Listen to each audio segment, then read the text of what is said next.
Good morning mga kapalay. So, dito po tayo ngayon sa trabaho ko, sa rice mill and dryer. Karating ko lang po. So, tapos na yung operation natin kahapon. Ang gagawin po natin ngayon, mag-ano tayo ng tiki-tiki. Ito po, magsasaking po tayo ng tiki-tiki.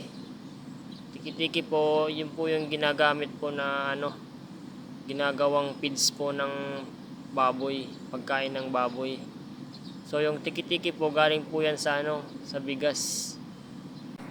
Para po sa mga nakakapanood nitong video, pwede po kayong mag-subscribe kung nagustuhan niyo po yung video, at pwede niyo ring i-click yung notification para po sa susunod na mga video na i-upload ko, para updated kayo lagi.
Hanggang dito na lang mga kapalay. Maraming salamat sa panonood. God bless.